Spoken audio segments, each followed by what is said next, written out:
ਸਤਨਾਮ ਸ੍ਰੀ ਵਾਹਿਗੁਰੂ ਸਾਹਿਬ ਜੀ। ਸੰਤਹੁ ਮਨ ਪਵਨੈ ਸੁਖ ਬਣਿਆ,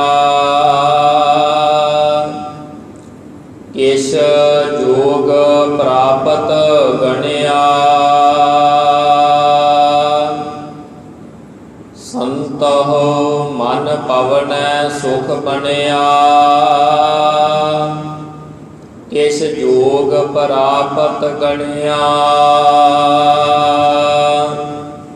ਰਹਾਉ ਗੁਰ ਦਿਖਲਾਈ ਮੋਰੀ, ਜਿਤ ਮਿਰਗ ਪੜਤ ਹੈ ਚੋਰੀ। ਮੂੰਦ ਲਿਏ ਦਰਵਾਜੇ, ਬਾਜੀ ਅਲੇ ਅਨਹਦ ਬਾਜੇ। ਕੁੰਭ ਕਮਲ ਜਲ ਭਰਿਆ, ਜਲ ਮੇਟਿਆ ਉਬਾ ਕਰਿਆ। ਕਹੋ ਕਬੀਰ ਜਨ ਜਾਣਿਆ, ਜੋ ਜਾਣਿਆ ਤਉ ਮਨ ਮਾਨਿਆ। ਵਾਹਿਗੁਰੂ ਜੀ ਕਾ ਖਾਲਸਾ, ਵਾਹਿਗੁਰੂ ਜੀ ਕੀ ਫਤਿਹ। ਗਰੀਬ ਨਵਾਜ ਚਵਰ ਛਤਰ ਤਖਤ ਦੇ ਮਾਲਕ, ਲੋਕ ਪਰਲੋਕ ਦੇ ਸਹਾਇਕ,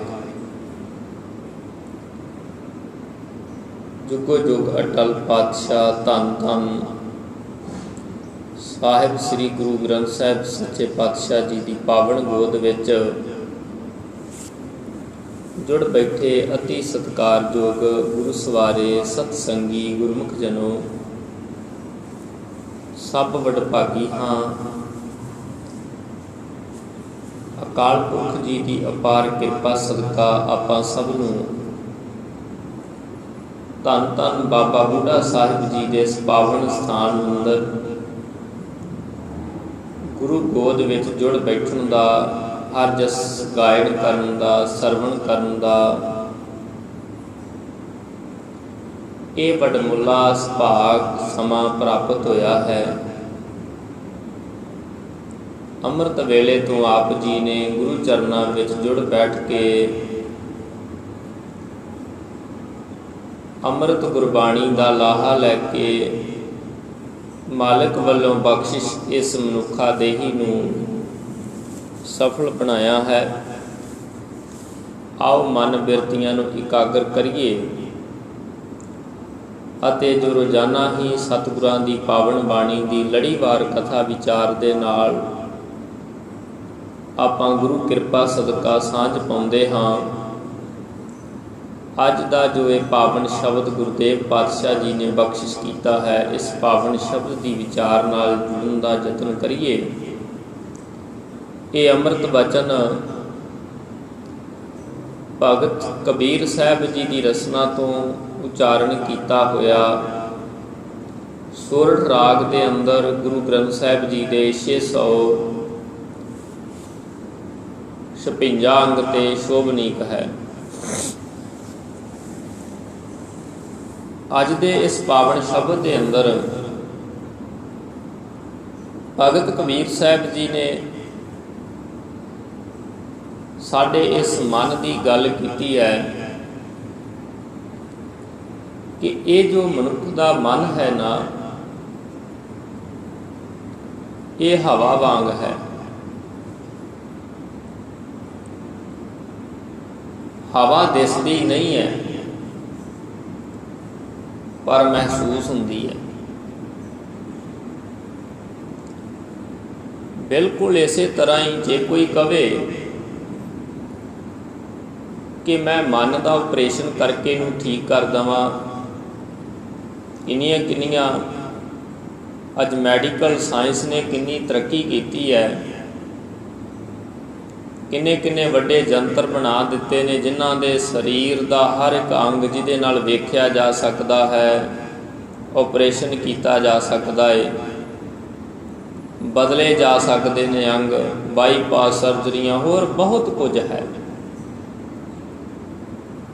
ਕੋਈ ਕਵੇ ਕਿ ਮੈਂ ਮਨ ਵੇਖਣਾ ਹੈ ਤੇ ਬੋਡੀ ਦਾ ਐਕਸਰਾ ਕਰਨਾ ਚਾਹਵੇ ਤੇ ਉਹਨੂੰ ਉਹਦੇ ਵਿੱਚੋਂ ਦਿਲ, ਗੁਰਦੇ, ਫੇਫੜੇ, ਨਾੜੀਆਂ, ਇਹ ਸਾਰਾ ਕੁਝ ਤੇ ਦਿਸੇਗਾ, ਪਰ ਮਨ ਨਹੀਂ ਦਿਸੇਗਾ। ਕਿ ਬੰਦਾ ਕਵੇ ਕਿ ਮੈਂ ਮਨ ਵੇਖਣਾ, ਵੀ ਮਨ ਵਿੱਚ ਕੀ ਹੈ, ਮਨ ਕੈਸਾ, ਕਿਸੇ ਜੰਤਰ ਦੇ ਨਾਲ ਮੈਨੂੰ ਮਨ ਦਿਖਾਇਆ ਜਾਵੇ ਮਨੁੱਖ ਦਾ। ਤੇ ਮੈਡੀਕਲ ਸਾਇੰਸ ਦੇ ਵਿੱਚ ਐਸਾ ਕੋਈ ਵੀ ਜੰਤਰ ਨਹੀਂ ਹੈ ਜਿਹੜਾ ਬੰਦੇ ਦਾ ਮਨ ਵਿਖਾ ਸਕੇ। ਪਰ ਜਦੋਂ ਸਤਿਗੁਰੂ ਸੱਚੇ ਪਾਤਸ਼ਾਹ ਜੀ ਦੀ ਬਾਣੀ ਪੜ੍ਹਦੇ ਹਾਂ ਤੇ ਮਹਾਰਾਜ ਕਹਿੰਦੇ ਖੇਡ ਹੀ ਸਾਰੀ ਮਨ ਦੀ ਹੈ। ਜਿਹੜੀ ਚੀਜ਼ ਦਿਸਦੀ ਨਹੀਂ ਹੈ, ਮਨੁੱਖ ਉਹਦੇ ਨਾਲ ਜੁੜਿਆ ਹੋਇਆ ਹੈ ਕਿ ਅਸਲ ਵਿੱਚ ਜੋ ਦਿਸਦਾ ਨਹੀਂ ਹੈ ਹੀ ਸਭ ਕੁਝ। ਸੰਸਾਰ ਦੇ ਨਾਲ ਆਪਾਂ ਸਾਰਾ ਜੁੜੇ ਹੋਏ ਹਾਂ, ਸੰਸਾਰ ਸਾਨੂੰ ਨਜ਼ਰੀ ਆ ਰਿਹਾ ਹੈ। ਨਿਰੰਕਾਰ ਅਕਾਲ ਪੁਰਖ ਵਾਹਿਗੁਰੂ ਇਹਨਾਂ ਨੇਤਰਾਂ ਦੇ ਨਾਲ ਦਿਸ ਨਹੀਂ ਰਿਹਾ, ਪਰ ਹੈ ਸਭ ਕੁਝ ਹੀ ਨਿਰੰਕਾਰ ਹੈ ਸਭ ਕੁਝ ਹੀ ਅਕਾਲ ਪੁਰਖ ਵਾਹਿਗੁਰੂ ਹੈ। ਉਹਦਾ ਹੀ ਬਣਾਇਆ ਹੋਇਆ ਇਹ ਬ੍ਰਹਿਮੰਡ ਹੈ, ਸੰਸਾਰ ਹੈ, ਆਪਾਂ ਸਾਰੇ ਜੀਵ ਹਾਂ। ਮਨ ਦਿਖਦਾ ਨਹੀਂ ਹੈ, ਪਰ ਜਦੋਂ ਗੁਰਬਾਣੀ ਪੜ੍ਹੀਏ ਤੇ ਖੇਡ ਸਾਰੀ ਹੀ ਮਨ ਦੀ ਹੈ।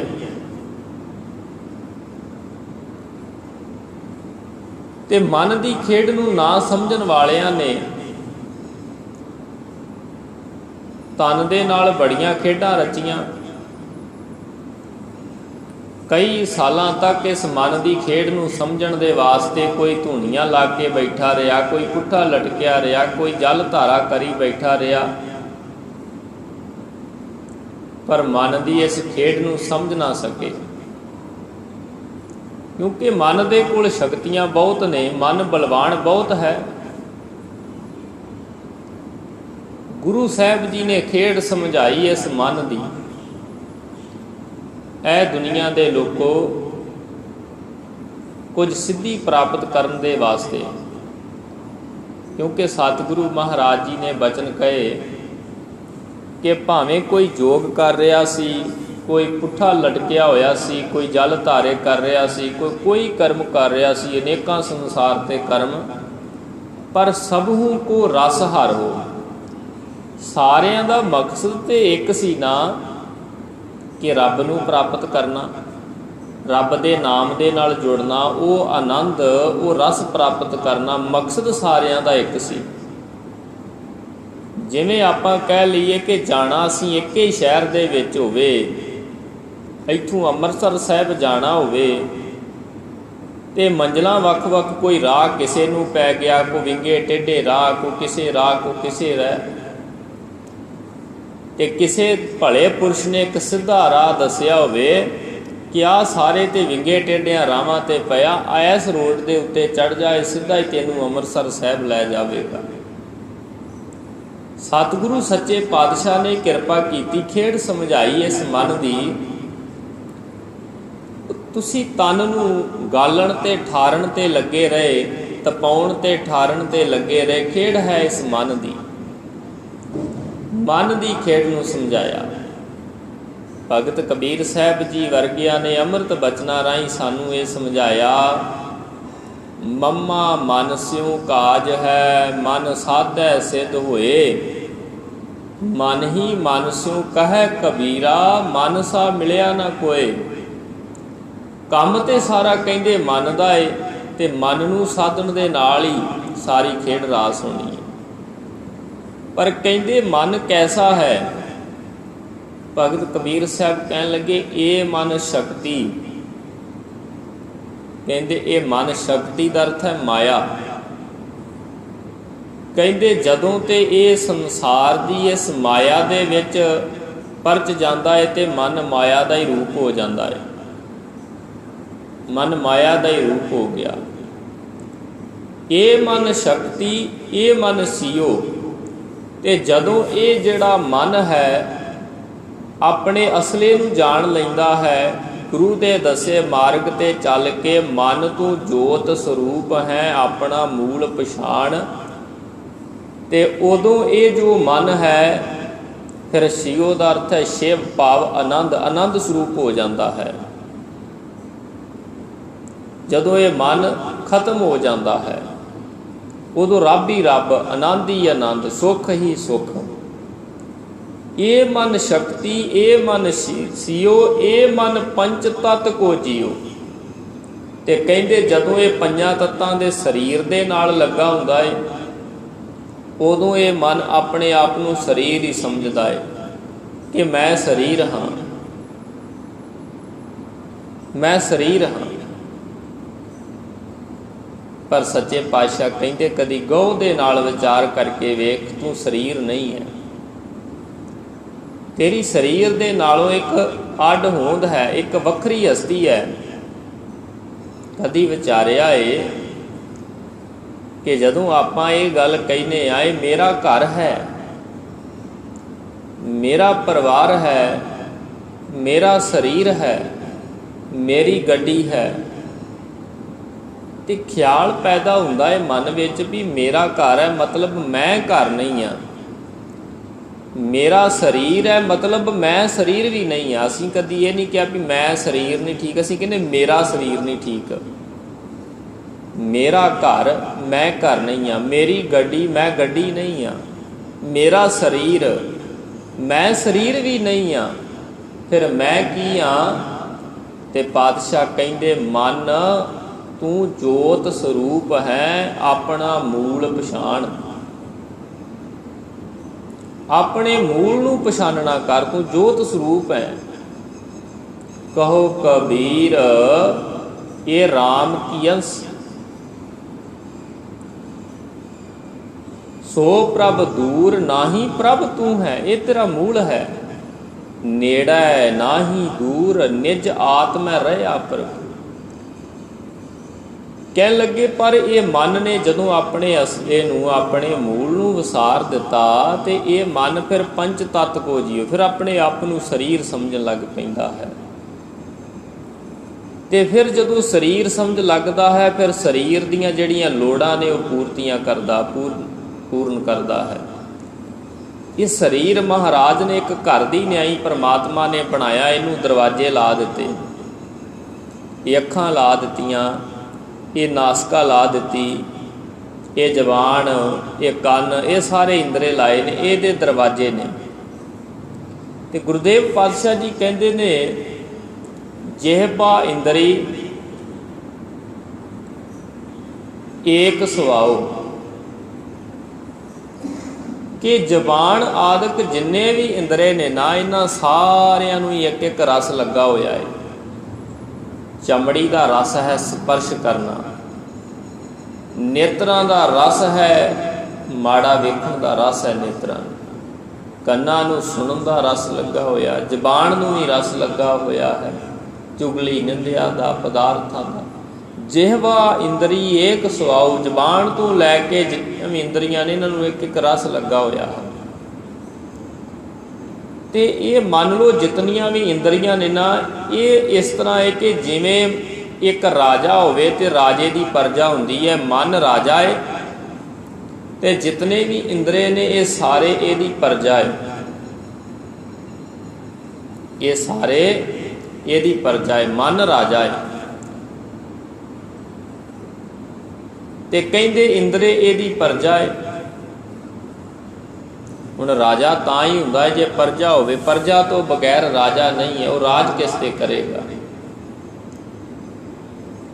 गुरु साहब जी कहंदे होया कि राजा बालक नगरी काची, दुष्टां नाल प्यारो।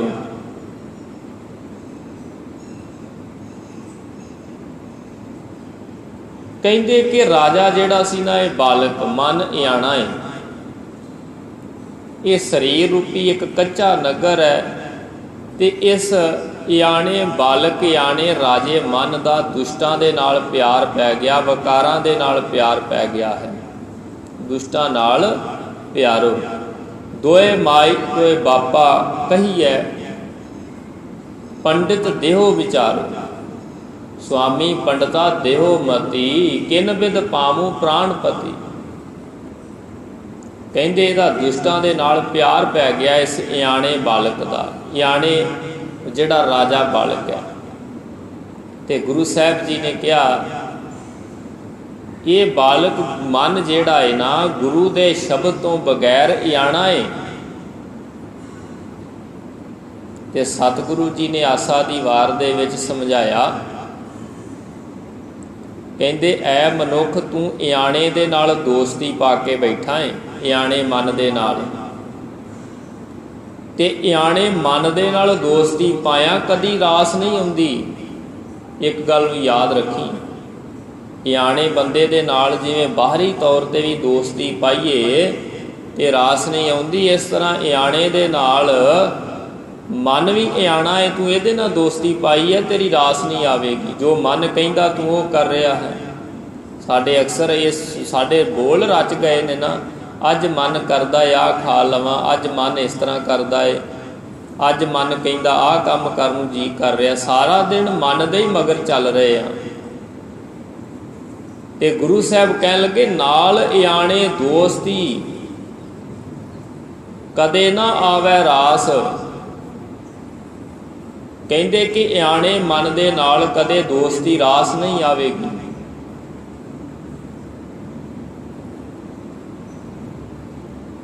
ਇਸੇ ਤਰ੍ਹਾਂ ਹੀ ਸੱਚੇ ਪਾਤਸ਼ਾਹ ਨੇ ਇੱਕ ਹੋਰ ਉਦਾਹਰਣ ਦਿੱਤੀ ਆਸਾ ਦੀ ਵਾਰ ਵਿੱਚ, ਨਾਲ ਇਆਣੇ ਦੋਸਤੀ ਵਡਾਰੂ ਸਿਉ ਨੇ, ਪਾਣੀ ਅੰਦਰ ਲੀਕ ਜਿਉ ਤਿਸ ਦਾ ਥਾਉ ਨਾ ਥੇ। ਕਹਿੰਦੇ ਇਆਣੇ ਮਨ ਦੇ ਨਾਲ ਦੋਸਤੀ ਪਾਈ ਆ ਤੇ ਵਡਾਰੂ ਸਿਉ ਨੇ, ਹੰਕਾਰ ਦੇ ਨਾਲ ਤੂੰ ਪ੍ਰੇਮ ਪਾਇਆ, ਜਿਹੜਾ ਵੱਡਾਪਨ, ਆਪਣੇ ਆਪ ਨੂੰ ਵੱਡਾ ਸਮਝਣਾ। ਮਨ ਦੇ ਨਾਲ ਪ੍ਰੇਮ ਪਾਇਆ ਹੋਇਆ ਜਿਹੜਾ ਇਆਣਾ ਏ, ਤੇ ਮਨ ਨਾਲ ਪ੍ਰੇਮ ਕਰਕੇ ਵਡਾਰੂ ਸਿਉ ਨੇ, ਵੱਡੇਪਨ ਨਾਲ ਤੂੰ ਨੇ ਪ੍ਰੇਮ ਪਾਇਆ ਹੋਇਆ, ਮੈਂ ਵੱਡਾ ਹਾਂ, ਇਹ ਅੰਦਰ ਹੰਕਾਰ ਹੈ। ਤੇ ਸੱਚੇ ਪਾਤਸ਼ਾਹ ਜੀ ਕਹਿੰਦੇ ਪਾਣੀ ਅੰਦਰ ਲੀਕ ਜਿਉ ਤਿਸ ਦਾ ਥਾਉ ਨਾ ਥੇ। ਪਾਣੀ ਦੇ ਵਿੱਚ ਕੋਈ ਲੀਕ ਪੈਂਦੀ ਹੈ, ਕੋਈ ਲੀਕ ਪਾ ਸਕਦਾ ਨਾ ਥਾਂ ਨਾ ਥੇ ਉਹਦਾ। ਕਹਿੰਦੇ ਜੇ ਇਆਣੇ ਮਨ ਦੇ ਨਾਲ ਦੋਸਤੀ ਪਾ ਲਵੇਂਗਾ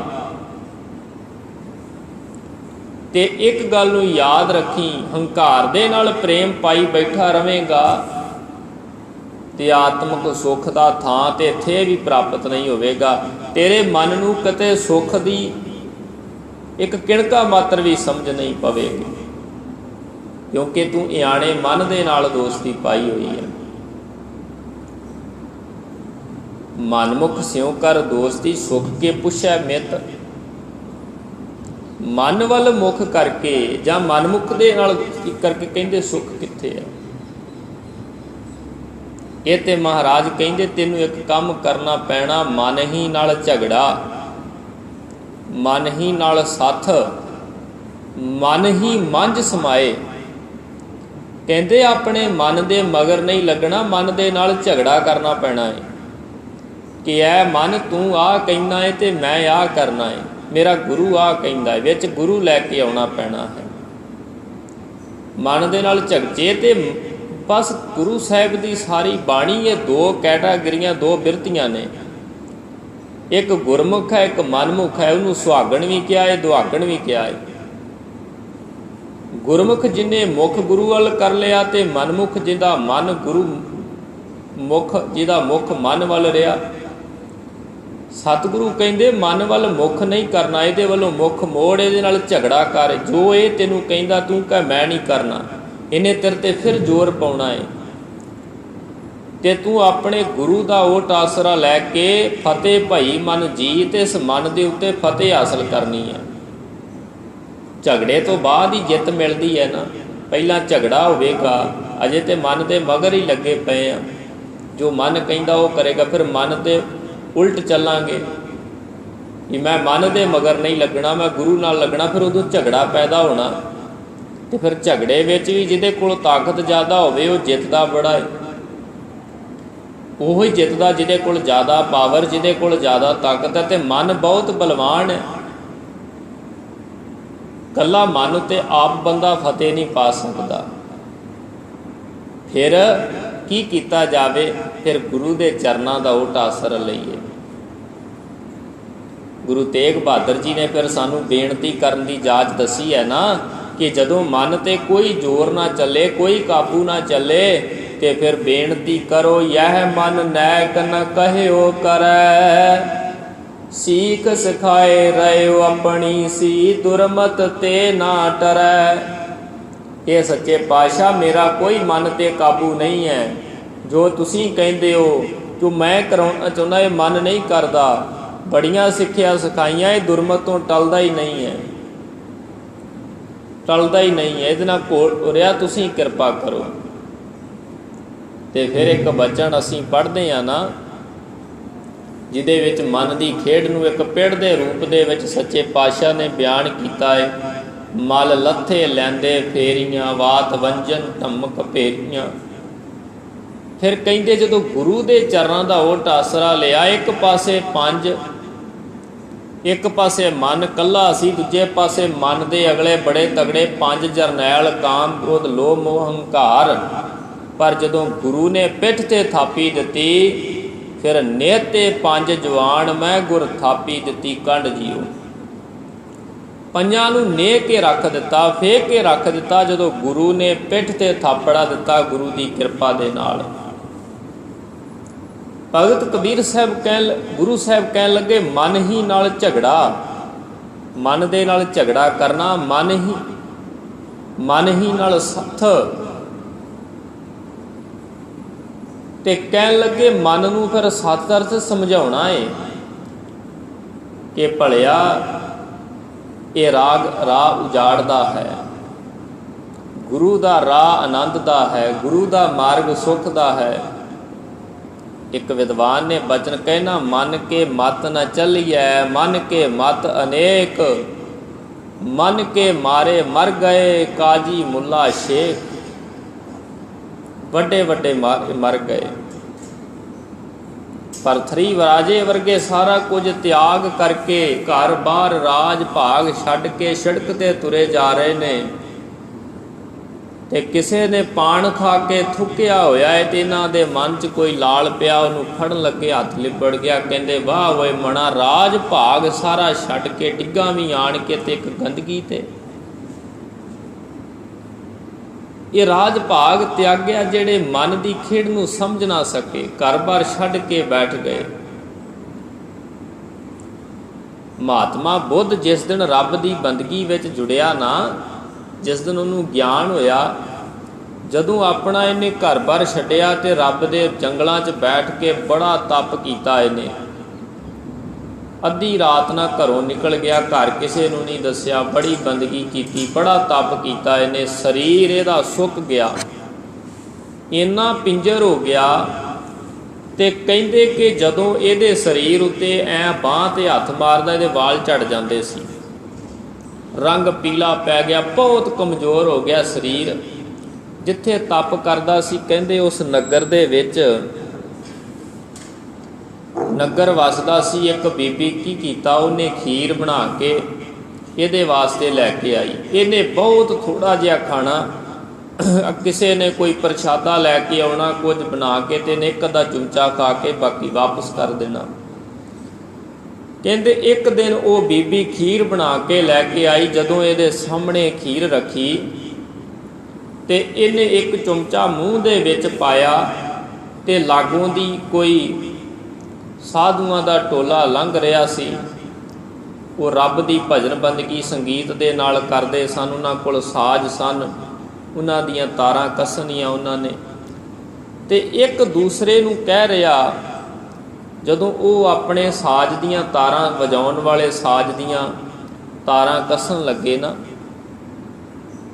ਤੇ ਉਹ ਇੱਕ ਦੂਸਰੇ ਨੂੰ ਕਹਿ ਰਿਹਾ, ਕਹਿੰਦਾ ਕਿ ਇਹਦੀਆਂ ਤਾਰਾਂ ਇੰਨੀਆਂ ਵੀ ਨਾ ਕੱਸ ਦਵੀਂ ਕਿ ਟੁੱਟ ਜਾਣ, ਤੇ ਇੰਨੀਆਂ ਢਿੱਲੀਆਂ ਵੀ ਨਹੀਂ ਰੱਖਣੀਆਂ। ਉਹਨੂੰ ਦੱਸ ਰਿਹਾ, ਸਮਝਾ ਰਿਹਾ ਕਿ ਇਹਨਾਂ ਵਿੱਚੋਂ ਸੰਗੀਤ ਹੀ ਪੈਦਾ ਨਾ ਹੋਵੇ। ਇਸ ਸਾਜ਼ ਦੀਆਂ ਤਾਰਾਂ ਨੂੰ ਇੰਨਾ ਵੀ ਕੱਸ ਨਹੀਂ ਦੇਣਾ कि ये टुट ही जाण ते इन्नियां ढिलियां भी नहीं रखना कि इहदे विचों संगीत ही पैदा ना होवे। महात्मा बुद्ध के कन्नां दे विच इह गल पई, उन्होंने परमार्थ की सोझी आ गई। गल तो जीवन की है, गल तो ये जीवन की है। बड़ी प्यारी गल, बड़ा वड्डा मैसेज है कि शरीर नूं इन्ना भी ना तपा, इन्ना भी ना तपा, तू तो सुक गया है, रंग पील पै गया। भगती का दी तप किहड़े तप दे विच जुड़िया होया है। इस तरीके दे नाल ते तारा ही टुट जाएगा, शरीर ही खत्म हो जाएगा, तो किहड़ा आनंद, किहड़ा रब मिलेगा, किहड़ा सुख। इन्नियां ढिलियां भी नहीं छड्डना कि विषय विकारां दी दौड़ विच सब कुछ संसार ते इन्ना। गुरु साहब ने ये विचला मार्ग समझाया सन ते इन्ना कस भी देना भी तारा टुटी जाण। महात्मा बुद्ध ने वो सारा डूंगा खीर दा खाधा, जाके इशनान किया, परमार्थ की समझ पै गई ते खा पी के विचरदियां भगती दे विच जुड़ गया। उहदे मत वालियां ने बड़ा कुछ बुरा भला उसनूं कहा, पर हुण सुझी आ चुकी सी। सो इस करके सच्चे पातशाह जी कह लगे, जदों मनुख मन दे नाल झगड़ा करके फिर मन नूं समझाउंदा है, मन ही नाल झगड़ा, मन नाल सत, मन ही मंझ समाए। ते कदों गुरु दे शब्द नाल इस मन नूं समझाया, फिर मन ही मंझ समाए, फिर मन ही मन विच समा जाता है। फिर एक जोत एका मिली वाली अवस्था प्राप्त हो जाती है, मन खत्म हो जाता है, उत्थे रब ही रब रह जाता है।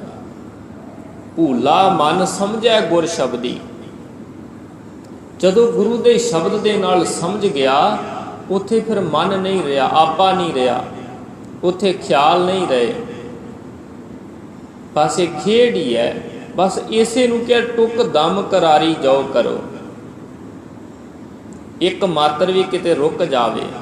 जिहड़ा हवा दे वांगू मन चंचल है, चल रहा है, बह रहा बड़ी तेज दे नाल ना। अष्टावक्र ने इहो ही ते समझाया सी, कहिंदा सी ना राजा के मैनू ज्ञान कराओ एक खिन दे विच। कोई करा सकदा है? घोड़े दी रकाब उत्ते पैर रखां, उत्ते चढ़ा, इन्ने समय च खिन दे विच ज्ञान करा दवो। अष्टावक्र गया, जदों वड्डे वड्डे हार गए ना सारे, ਉਹਦੇ पंडित जिन्ने राज दे पंडित सन, 8 वल पैंदे कहंदे शरीर विच। पहिलां ते शरीर वल वेख के हसे, ते वेख के कहन लगा, जदों हसे ते अष्टावक्र ने कहा, राजा तेरे दरबार दे विच सारे ही चमार बिठाए होए। कहन लगा की मतलब? पंडितां नूं बड़ा गुस्सा लगा, कहंदे क्योंकि ये विद्वान नहीं ने। विद्वान वो हुंदा जिहड़ा विद्या की कदर जाने, जिन्हें विद्या नूं अपना वाहन बना लिया। पर ये तो सारे चम वेख के मेरा हस गए तो चमेर होए, ना तो जाने वेखे ही चम है, शर्मिंदे हो गए। खेड समझा दी, मैनू अपना दे दे, तन दे दे, धन दे दे, मन दे दे। घोड़े ते चढ़न लगा, कहंदा किहदे हुक्म दे नाल घोड़े ते चढ़ेगा? सब कुछ तो मैनू दिता ही, तो मैं तो हुक्म ही नहीं किया। बस उदों मैं दी खेड खत्म हो जाती है, तू दा सफ़र शुरू हो जाता है। उत्थे फिर आनंद ही आनंद है, क्योंकि सच्चे पातशाह जी कहते ने, जब इन अपनी अपनी धारी तब इसको है मुश्किल भारी। जब इन करना हार पछाता तब इसनू नाही किश ताता। जब लो हुक्म न बूझता तब ही लो दुखिया। दुखी किन्ना चिर है? जिन्ना चिर कहंदे अकाल पुरख दे हुक्म नूं नहीं समझदा। गुरमिल हुक्म पछाणिया नानक भये सुखिया। कहंदे जदों गुरु नूं मिल के हुक्म पछाण लिया ना, उदों सुखी हो गए। अज भगत कबीर साहब जी ये किरपा कर रहे ने, कहंदे संतो मन पवनै सुख बनिया। ये संत जनो, ये जिहड़ा मन सी पहला जिहड़ा हवा वर्गा सी, मन पवन है। पवन दा अर्थ हुंदा है हवा। ਜਿਹੜਾ ਹਵਾ ਵਾਂਗੂ ਮਨ ਵਹਿੰਦਾ ਸੀ ਨਾ, ਚੱਲਦਾ ਸੀ, ਦੌੜਿਆ ਫਿਰਦਾ ਸੀ। ਹਵਾ ਦੀ ਕਿੰਨੀ ਰਫ਼ਤਾਰ ਹੈ, ਇਸ ਮਨ ਦੀ ਵੀ ਬਹੁਤ ਰਫ਼ਤਾਰ ਹੈ। ਕਹਿੰਦੇ ਪਵਨ ਵਰਗਾ ਮਨ, ਹਵਾ ਵਰਗਾ ਮਨ ਹੁਣ ਰੁਕ ਗਿਆ, ਸ਼ਾਂਤ ਹੋ ਗਿਆ, ਟਿਕਿਆ ਗੁਰੂ ਦੀ ਕਿਰਪਾ ਦੇ ਨਾਲ। ਗੁਰੂ ਨੇ ਰੋਕ ਦਿੱਤਾ ਇਸ ਮਨ ਨੂੰ। ਬਾਹਰ ਢੂੰਡਤ ਬਹੁਤ ਦੁੱਖ ਪਾਇਆ, ਗੁਰ ਘਰ ਹੀ ਮਾਹੇ ਦਿਖਾਇਆ ਥਾ। ਜਦੋਂ ਗੁਰੂ ਨੇ ਕਿਹਾ ਘਰ ਰਹੋ ਰੇ ਮਨ ਮੁਗਧ ਇਆਣੇ, ਰਾਮ ਜਪੋ ਅੰਤਰਗਤ ਧਿਆਣੇ। ਕਹਿੰਦੇ ਜਦੋਂ ਮਨ ਰੁਕਿਆ ਨਾ ਇੱਕ ਮਾਤਰ, ਉਦੋਂ ਸੁੱਖ ਬਣਿਆ। ਕੱਖੇ ਨੂੰ ਵੀ ਔਂਕੜ, ਜਿਹਦਾ ਭਾਵ ਹੈ ਆਤਮਿਕ ਸੁੱਖ, ਆਨੰਦ। ਕਿਉਂਕਿ ਸੁੱਖ ਅਸਲ 'ਚ ਪਦਾਰਥਾਂ 'ਚ ਲੱਭ ਰਹੇ ਹਾਂ, ਅਤੇ ਦੁੱਖ ਜਿਹੜਾ ਹੈ ਨਾ, ਸੁੱਖ ਹੈ ਮਨ ਦੇ ਰੁਕਣ ਵਿੱਚ। ਇਹ ਮਨ ਦੀਆਂ ਇਛਾਵਾਂ ਹੀ ਬੰਦੇ ਨੂੰ ਦੁਖੀ ਕਰ ਰਹੀਆਂ ਨੇ। ਇਹ ਮਨ ਹੀ ਭਟਕ ਰਿਹਾ ਹੈ, ਕਦੀ ਕੁਝ ਸੋਚਦਾ ਹੈ, ਕਦੀ ਕੁਝ ਲੋਚਦਾ ਹੈ। ਕਬਹੂ ਜੀੜਾ ਊਬ ਚੜ੍ਹਤ ਹੈ, ਕਬਹੂ ਜਾਏ ਪਿਆਲੇ। ਕਦੀ ਬੜਾ ਵੱਡਾ ਸੋਚਣ ਲੱਗ ਜਾਂਦਾ, ਕਦੀ ਬਹੁਤ ਥੱਲੇ ਆ ਜਾਂਦਾ, ਕਦੀ ਨਿਮਾਣ ਵੱਲ, ਕਦੀ ਉਤਾਂ, ਕਦੀ ਚੜ੍ਹਦੀ ਕਲਾ ਦੀਆਂ ਸੋਚਾਂ, ਕਦੀ ਭਵਿੱਖ ਦੀਆਂ ਚਿੰਤਾ ਦੇ ਵਿੱਚ ਮਨ ਲੱਗ ਜਾਂਦਾ ਹੈ। ਸੋ ਇਸ ਕਰਕੇ ਕਹਿੰਦੇ ਇਹ ਮਨ ਹਮੇਸ਼ਾ ਹੀ, ਕਬੀਰ ਮਨ ਪੰਖੀ ਭਇਓ ਡੁੱਡ ਦਹਿ ਦਿਸ ਜਾਏ, ਦਸਾਂ ਦਿਸ਼ਾਂ ਵੱਲ ਦੌੜ ਰਿਹਾ, ਭੱਜ ਰਿਹਾ ਹੈ। ਸੋ ਕਹਿਣ ਲੱਗੇ ਇਹ ਜਿਹੜਾ ਮਨ ਸੀ ਨਾ, ਇਹ ਰੁਕ ਗਿਆ, ਹਵਾ ਵਰਗਾ ਮਨ ਹੁਣ ਸੁੱਖ ਬਣਿਆ, ਸ਼ਾਂਤ ਹੋ ਗਿਆ, ਟਿਕਾ ਦੇ ਵਿੱਚ ਆ ਗਿਆ, ਤੇ ਉੱਥੇ ਫਿਰ ਸੁੱਖ ਬਣਿਆ, ਆਤਮਿਕ ਆਨੰਦ ਪ੍ਰਾਪਤ ਹੋ ਗਿਆ। ਟੁਕ ਦਮ ਕਰਾਰੀ ਜੋ ਕਰੋ, ਹਾਜ਼ਰ ਹਜੂਰ ਖੁਦਾਏ। ਇੱਕ ਛਿਨ, ਇੱਕ ਚਿੱਤ ਜੇ ਇੱਕ ਛਿਨ ਧਿਆਇਓ, ਕਾਲ ਫਾਸ ਕੇ ਬੀਚ ਨਾਇਓ। ਕਹਿੰਦੇ ਰੁਕ ਗਿਆ, ਸੁੱਖ ਬਣ ਗਿਆ। ਕਿਸ ਜੋਗ ਪ੍ਰਾਪਤ ਗਣਿਆ। ਹੁਣ ਕਹਿੰਦੇ ਕੁਝ ਸਾਨੂੰ ਸਮਝ ਲੱਗੀ ਹੈ, ਇਹ ਮਨ ਰੱਬ ਨੂੰ ਮਿਲਣ ਜੋਗਾ ਹੋਇਆ ਹੈ। ਇਹ ਜਦੋਂ ਮਨ ਭਟਕਦਾ, ਕੁਝ ਮਨ ਰੁਕਿਆ ਹੈ ਨਾ, ਕਿਸ ਜੋਗ ਪ੍ਰਾਪਤ ਗਣਿਆ। ਗਣਿਆ ਦਾ ਅਰਥ ਜਾਣਿਆ ਸੀ, ਜਾਣਿਆ ਹੈ ਕਿ ਕੁਝ ਹੁਣ ਇਹ ਪਰਮਾਤਮਾ ਨੂੰ ਮਿਲਣ ਜੋਗਾ ਹੋ ਗਿਆ ਹੈ। ਕਹੋ ਕਬੀਰ ਮਨ ਮਾਨਿਆ, ਮਨ ਮਾਨਿਆ ਤਉ ਹਰ ਜਾਣਿਆ। ਕਹਿੰਦੇ